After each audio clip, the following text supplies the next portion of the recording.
अशा पद्धतीचे आपले पोहे तयार झालेले आहेत, तर तुम्ही नक्कीच करू शकता. आणि आपण ही पोहे भिजवण्यापासून ते करेपर्यंत माहिती दिलेली आहे, तर नक्कीच ट्राय करा.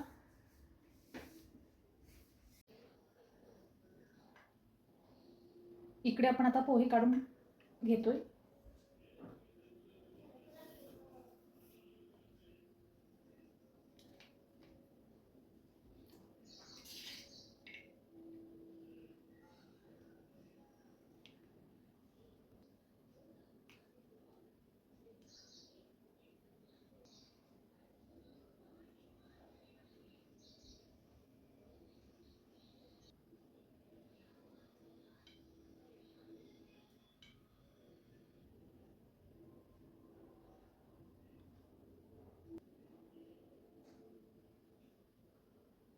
इकडे आपले पोहे प्लेटमध्ये काढून झालेले आहेत आणि हे आरामात आपल्याला 4 ते 5 लोकांसाठी पोहे पुरतील.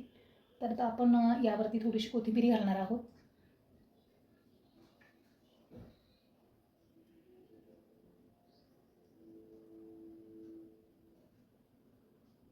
थोडेसे शेंगदाणे,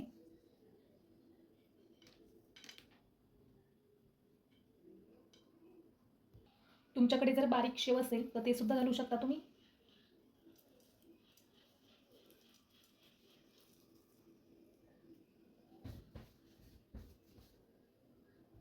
इकडे आपण हा लिंबू ठेवतोय. अशा प्रकारचे आपले पोहे तयार झालेले आहेत. अगदी नाश्ता सेंटरमध्ये जसे मिळतात तसेच. तर नक्कीच ट्राय करू शकता. आणि चॅनलवरती नवीन असाल तर चॅनलला सबस्क्राईब करायला विसरू नका. तर चला, आपण अशा पद्धतीचे पोहे स्टेप बाय स्टेप कशा प्रकारे बनवायचं आहे आणि आपण पोहे हे भिजत घालण्यापासनं ते आपण करेपर्यंत माहिती दिलेली आहे. तर नक्कीच चॅनलवरती हा व्हिडिओ शेवटपर्यंत पहा, म्हणजे तुम्हाला सुद्धा कळेल. तर चला, आता कुठलाही वेळ न घालवता आपण रेसिपीला सुरुवात करूयात. आणि अगदीच आपल्याला खूप सुंदर अशी डिश बनवून दाखवलेली आहे. नमस्कार. आज आपल्याला पोहे बनवायचे आहेत आणि ते सुद्धा आपल्याला नाश्ता सेंटरमध्ये कशा प्रकारे असतात त्याच प्रकारे. तर सगळ्यात अगोदर आपण हे पोहे पोहे आपण चाळून घेतलेले आहेत किंवा गाळून घेतलेले आहेत.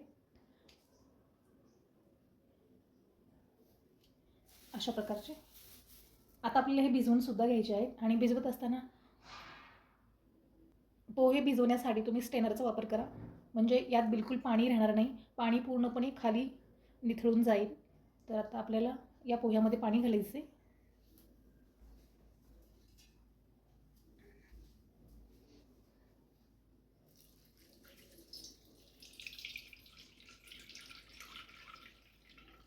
हळूवारपणे पाणी घाला, म्हणजे काय होईल की पोहे हे चांगले भिजले जातील. आणि पोहे चांगले भिजल्याच्या नंतरच आपले मऊ पोहे बनतील. तर हे आपण पाणी घातलेलं आहे. आणि असंच आपण हे पोहे याच स्टेनरमध्ये 5 मिनिटं ठेवणार आहोत. आणि अगदी सुटसुटीत पोहे झाल्याच्या नंतरच आपण याला फोडणी देणार आहोत. तर हे 5 मिनिटं झालेले आहेत. तर आपण आता पोहे पाहूया. इकडे आपण आता हे पोहे चेक करूया आणि पाहू शकता आपण चमच्याच्या साह्याने हे पोहे थोडेसे मिक्स करून घेऊयात, म्हणजे आतपर्यंत पाणी गेले किंवा नाही आणि पोहे छान भिजलेत किंवा नाहीत हे सुद्धा आपल्याला चेक करायचं आहे. तर हे पोहे छान असे भिजलेले आहेत. आता याला आपण थोडंसं टॉस करूयात अशा पद्धतीने, म्हणजे खालच्या साईडचे पोहे हे वरती येतील आणि आपल्याला हे सुद्धा समजेल की खालच्या साईडचे पोहे भिजलेले आहेत. आणि भिजले तर खूप जास्तीचे भिजायला नको आहे, त्यासाठी आपण हे टॉस करत आहोत. अशा पद्धतीने आपण टॉस करून घेतलेला आहे आणि अगदी इथेच पोहे आपले असे सुटसुटीत झालेले आहेत. तर चला, पुढची कृती करूया.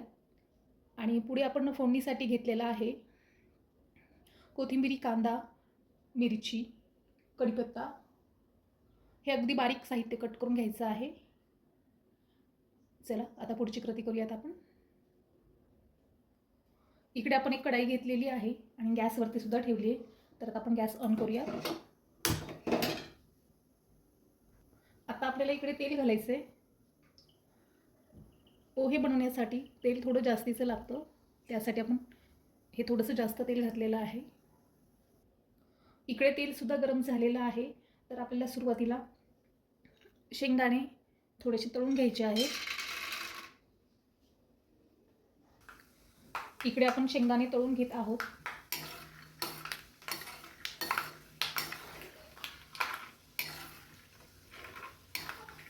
इकडे आपले शेंगदाणे सुद्धा तळून झालेले आहेत. तर आपल्याला आता हे काढून घ्यायचे. अशा पद्धतीचे तळून घेतलेले आहेत. आता हे आपण काढून घेऊया. इकडे आपण शेंगदाणे काढून घेतलेत. आता त्यानंतर घालायचं आपलं जिरं. जिरं हे 1 चमचा घालायचं आहे.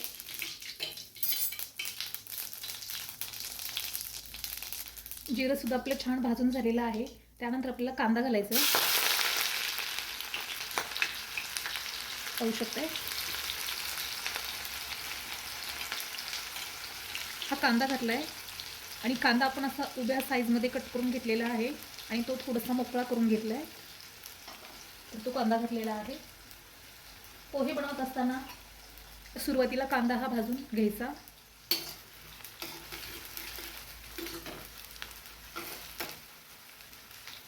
अगदी मोकळा कांदासुद्धा झालेला आहे तेलामध्ये टाकल्याच्यानंतर.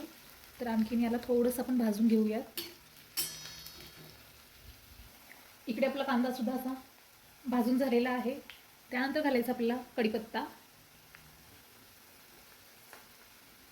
कढीपत्ता घातलेला आहे आपण.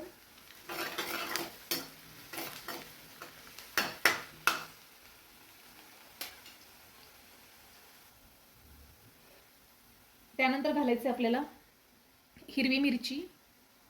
हिरवी मिरची आपण असे तुकडे करून घेतलेले आहेत. तर हे घालूयात. पोहे बनवत असताना तुम्ही कांदा भाजल्याच्या नंतरच मिरची घालायची, म्हणजे मिरचीचा कलर हा काळपट होणार नाही, हिरवागार कलर होईल. तर त्यासाठी मिरची शेवटी घालायची. इकडे आपली मिरचीसुद्धा भाजून झालेला आहे आणि मिरचीचा सुद्धा कलर बदललेला आहे.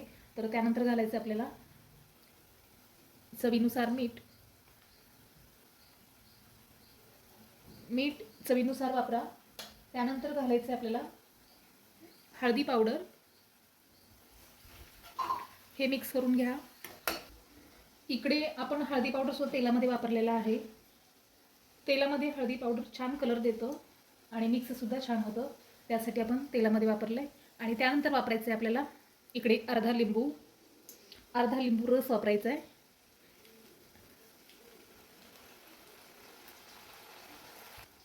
लिंबू रस वापरलेला आहे. त्यानंतर आपल्याला साखर वापरायची आहे आणि साखर ही आपल्याला अर्धा चमचा वापरायची आहे.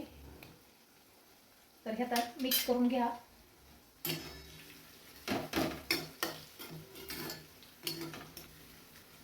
अगदी कांदासुद्धा आपला छान भाजलेला आहे. यापेक्षा आपल्याला पुढे कांदा भाजायचा नाही, कारण काळपट कलर जर आला तर पोह्याला सुद्धा काळपट कलर येतो, त्यासाठी. तर आता आपण घालूयात पोहे. अगदी सुटसुटीत हे पोहे झालेले आहेत. तर मी घालते.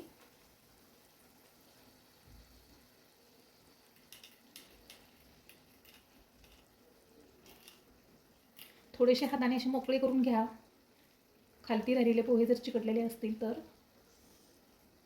आणि हे पोहे आता आपण घालूयात. हे घालून झालेले आहेत पोहे.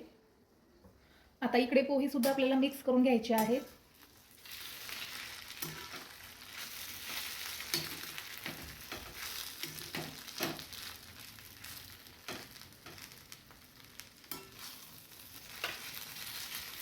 इकडे आपले असे पोहे मिक्स करून झालेले आहेत आणि अगदी सुटसुटीत सुद्धा झालेले आहेत, पाहू शकताय. तर आपल्याला याला थोडीशी वाफ द्यायची आहे. इकडे आपण कढाईवरती झाकण ठेवूया अगदी 2 मिनिटासाठी आणि गॅस हा आपण स्लो ठेवणार आहोत. याला आपल्याला छान अशी वाफ काढायची आहे, म्हणजे पोहे आपले छान वाफले पाहिजेत आणि छान वाफले तरच पोहे मऊ आणि सुटसुटीत होतील.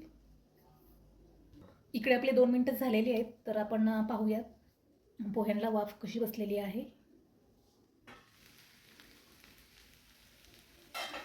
खूप सुंदर असे पोहे वाफलेले आहेत आणि कलरसुद्धा खूप छान आलेला आहे.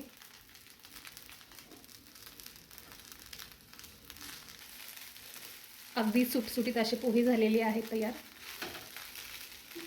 आता आपले पोहेसुद्धा झालेले आहेत, तर आपण याला थोडंसं सेट करून घेऊया. आता आपल्याला याच पोह्यावरती काय करायचं ना, आता आपण गॅस ऑफ करूयात पहिल्यांदा आणि नंतर आता आपण या पोह्यावरती आपण जे शेंगदाणे तळून घेतलेले आहेत तर ते वापरायचे आहेत आपल्याला.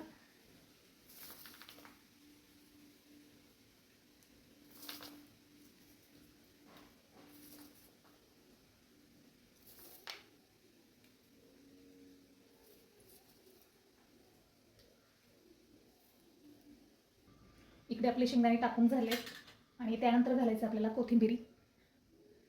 कोथिंबिरी अगदी आपण बारीक कट करून घेतलेली आहे आणि अगदी हिरवीगार आहे, तर ही घालूयात.